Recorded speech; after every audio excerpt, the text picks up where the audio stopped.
तुम कब्र में हजारों साल तक क्या करोगे?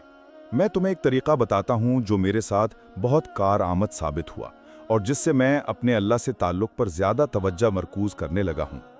कब्र खौफनाक है, जाहिर है कि नेक लोगों के अलावा। मैंने इसके बारे में सोचा और अब मेरी उम्र 54 साल है और मैं दुनिया से और इसकी चीज़ों से तंग आ चुका हूँ। अच्छा, तो जब मैं कब्र में जाकर अकेला रहूँगा सैकड़ों हजारों सालों तक, तो मैं क्या करूँगा? क्या तुमने कभी इसका तसव्वुर किया है? इसलिए मैंने मुंदरजा झैल तरीके पर अमल करना शुरू किया।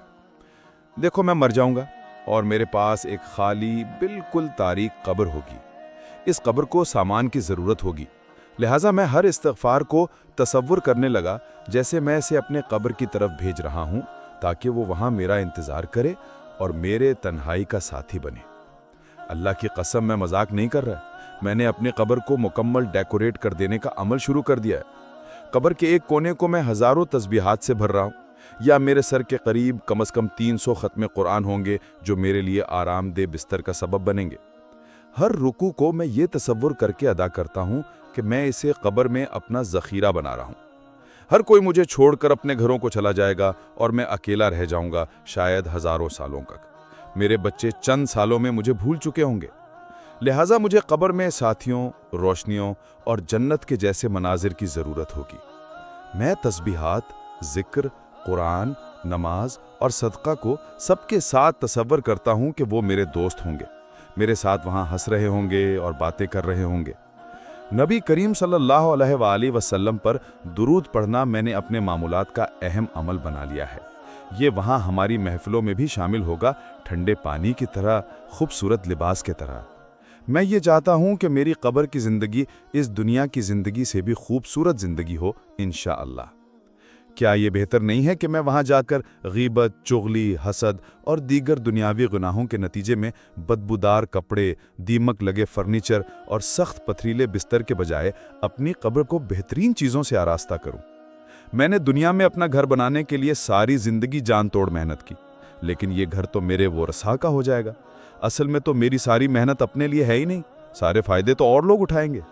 तो मैंने सोचा कि बस बहुत हो गया, मुझे अपना घर बनाना है जहाँ सिर्फ मैं ही होऊंगा और एक तवील अरसा गुजारना है।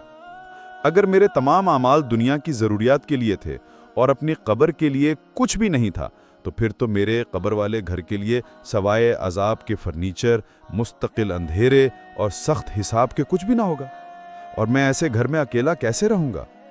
मेरी आपको भी नसीहत यह है कि आज से अपनी कब्र को अपना बैंक अकाउंट बनाओ, इसमें ज़्यादा से ज़्यादा डिपॉजिट करो और लॉन्ग टर्म वाली पॉलिसी लो। अपनी इबादत का खूब ख्याल रखो। अल्लाह की कसम, जब तुम कब्र में होगे तो तुम मुझे वहाँ से भी शुक्रिया अदा करोगे।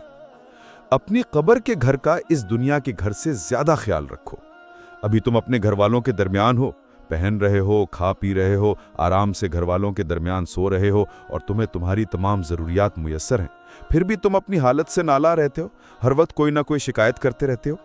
लेकिन ज़रा सोचो, जब तुम ज़मीन के नीचे होगे और सैकड़ों हज़ारों सालों के लिए होगे, तो वहाँ तुम्हारे साथ कौन होगा?